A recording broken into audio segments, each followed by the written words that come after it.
එක්තරා ප්‍රසිද්ධ රූපවාහිනී නාලිකාවක් තියෙනවා. නම් වශයෙන්ම කියමු අපේ මේ රෙනෝ සිල්වාගේ මහත්තයාගේ නාලිකාවේ මේ මහා පෙන්නනනේ ඈත දුෂ්කර පිටිසරින් හොයාගත්ත හාමුදුරුවෝ ගෙන්නලා ප්‍රවෘජා පින්කම් තියෙනවා. රෙනෝ සිල්වා මහත්තයාගේ පුතා බහන කරයිද කවදා? මං කියන්නේ ඔච්චරම හතර වර්ග නිවන් යනවා නම් හරිද? මහාන කිරීම ඇතුළේ ඔච්චර මේ කියන්නේ මහත් මේව එකක් එනවා නම් යකෝ තමන්ගේ පුතේ මහාන කරා නම් ඉවරයි. එහෙම නෑ අපේ පුතා මෙඩිසින් වලට UK යවන්න ඕනේ, දුව මෙහෙ යවන්න ඕනේ, අරව මේ වෙන ඒවා හරි. එතකොට මේ සියල්ලටම බිලියලුව හැටියට කොහෙන් හරි ඈත දුෂ්කර ගමකින් පොඩි එකෙක් මහාන කරගෙන අරන් ඇවිල්ලා එයාට වැඳලා මේගොල්ලෝ දිව්‍ය ලෝකේ වීසා ගන්න හදනවා. එතකොට මේ බිලියලුවෙක් ඇද මෙයා වීසා නිකුත් කරන ඒජන්ට් කෙනෙක් වෙනවනේ. එතකොට ඒ පොඩි ළමයා ඒ අර උපාසකයන්ලාට ආතල් එක දෙන ගමන්ම පොඩි එක්කෙනා ඊළඟට විහාරස්ථානයක් ඇතුලේ ඔහුට වෙන ඛේදවාචකය. ඒ ඛේදවාචකනේ දැන් උසාවි ගණනාවක යන්නේ. ඒ කියන්නේ මේ වසර මේ අවුරුදු 4 ඇතුළත විහාරස්ථාන වල විතර ළමා ප්‍රයෝජන 418ක් වාර්තා වෙලා තියෙනවා. එතකොට වාර්තා නොවිච්ච ඒවා කොච්චර ඇද්ද? ඊට පස්සේ අනිල් මහත්මයා බලන්න දැන් මේ සමාජයට උපදෙස් දෙන්න සමාජයට අර්ථයෙන් ධර්මයෙන් අනුශාසනා කරන්න මේ හදන එක්කෙනා. මට පොඩි ගැටලුවක් තියෙනවා. ඒ පොඩි ළමයා ලොකු විලාත් දැන් ඔය ලොකු දෙන්නෙක් ඉන්නේ. ඔව්. ඒකෝනේ. එතකොට හිතාගන්නකෝ. දැන් මම ඕකට ලිව්වා ඔන්න මේව එකක් ඈ. මේ මම ලියපු ලිපියක්. ඔයාලා දැකලා තියෙනවද ලංකාවේ ඉන්න හයි ක්ලාස් ඇන්ටිලා? SUV එකෙන් බහැලා පර්ෆියුම් සුවඳ විහිදුවගෙන පන්සල් යන්නේ. හැබැයි ප්‍රශ්නේ තියෙන්නේ මෙතනයි. ඒගොල්ලන්ට ඕන මතු ආත්මේ එකෙත් කුරුඳුවත්ෙම උපදින්න. හැබැයි ඒකට දාන පින්ගිනම টොප් අප් කරගන්න මේගොල්ලන්ට දරුවෙක් මහාන කරන්න ඕනේ. හැබැයි තමන්ගේ දරුවෙක් අයියෝ නෝ පුතා ලන්ඩන් යනවා මෙඩිසින් කරන්න. දූ මෙල්බන් ඉන්නේ. එතකොට කවුද මහාන කරන්නේ? අන්න එතකොට තමයි මැදවච්චිය අනුරාධපුරේ මොනරාගල අම්පාර ඈත ගම්වල ඉන්න අම්මලා මතක් වෙන්නේ. ඒ අම්මලාට මේ ආත්මේ ජීවත් වෙන්න ක්‍රමයක් නැහැ. ගෙවල් වල වැඩකාරකමට ඒගොල්ලෝ ගෙනාවේ දෙමළ ළමයි වතු කරන්නේ ඒකම තමයි නේද? ඉතින් ඒගොල්ලෝ දරුවාව පන්සලට පූජා කරනවා. දුප්පත් අම්මා දරුවාව අවුට්සෝස් කරනවා. පොහොසත් ඇන්ටි ඒ දරුවා හරහා දිව්‍ය ලෝකේ යන්න පින අවුට්සෝස් කරගන්නවා. මැදවච්චියෙන් රෝද්‍රව්‍ය දෙනවා. ඒ කියන්නේ නිෂ්පාදනයේ අවශ්‍ය මේවා ටික කුරුඳුවත්ෙන් ඉන්වෙස්ට් කරනවා. අන්තිමට ප්‍රොඩක්ට් එකට සාමනීර හිමි. පොඩ්ඩක් හිතන්න අවුරුදු 7-8ක ළමෙක් ලෝකේ ගැන දන්නේ මොනවද?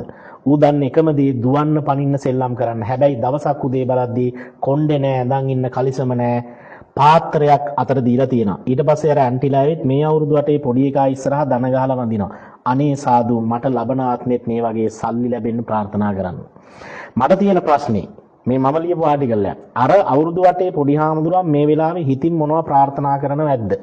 අරු සෙල්ලම්කාර එකක් පදිනවා මට ඒක පදින්න තිබ්බනම් ඒ ළමයා හිතින් චොකලට් ඉල්ලද්දී මුන් ඒ ළමයා ලවා දිව්‍ය ලෝක සීන දකිනවා. හරිද? මේකේ බරපතලම සිද්ධිය මම ලිව්වා ඇත්තටම මේ ළමා මහාන කිරීම සම්බන්ධව අයිතිවාසිකම් මහිමි කළ සිවුර සහ පැවිදි කළ දිනුදුකම. කුරුඳුවත්තේ සුකෝභෝගී නිවස්වල සිට මැදවච්චිය අගහික්කම් මැද තෙරපෙන කුස්සි දක්වා දිවෙන එකම පොදු සාධකේ නම් ආත්මාර්ථකාමී බියයි. තමන්ගේ මරණින් මතු ගැලවීම සහ පින්ගිනුම තර කර ගැනීම වෙනුවෙන් ලෝකයේ දෙස ඇස්සර බලන්නටවත් වරන් නැති අසරණ දරුවෙක්ගේ ලේමස් සහ හුදකලාව බිලිදීමට තරම් ආගමික මිනිසා කුරුරු වී ඇත. කොහොමද හාමුදුරනේ ඔය මරණ ආශය කියලා මනෝවිද්‍යාව කතා කරන ඩෙත් ඩ්‍රයිව් එක. ඒ මරණ ආශය උදෙසා තමයි බිලි පූජා කළේ. ගාක් ශිෂ්ටාචාරවල ගෝත්‍රික ශිෂ්ටාචාර බිලි පූජා හැම වෙලාවෙම තමන්ව ඒරෙන්න කෙනෙක් දුන්නානේ. ඊළඟට කුසගින්න සහ දිලිඳුකම අවියක් කර ගනිමින් ඈත ගම්වලින් දරුවන් ගන්නා පද්ධතිය පසුව වුණ පින්කම් නැමැති ප්‍රදර්ශන කුටිවල හිඳුවා තමන්ගේ පෞසෝදා ගන්නට පොරකයි. මේ බුදුන් දැකීමන්න ආගමික ලේබලයට දේ සිදු කරන සූක්ෂම ළමාශ්‍රම සූරා කෑමක් සහ වහල් මානසික භාවයකි. නිවන යනු තවකෙකුගේ නිදහස උදුරාගෙන ලබන පෞද්ගලික සුඛ විහරණයක් නම් ඒ නිවන තුල ඇත්තේ දයාව නොව පරපීඩක කාමුකත්වයේකි. අද වන විට පන්සල යන ආධ්‍යාත්මික කේන්ද්‍රස්ථානයන් වල දිනුදුකම කළමනාකරණය කරන උපක්‍රමයකි. දරුවෙකුට සෙල්ලම් කිරීමට ඇති අයිතිය, මවකගේ උණුසුම ලැබීමට ඇති අයිතිය සහ Taman කවුදයි තීරණය කිරීමට ඇති ස්වාධීනත්වය ආගමික සම්ප්‍රදාය නැමැති කපටි කතුරෙන් කපා දමනු ලැබේ.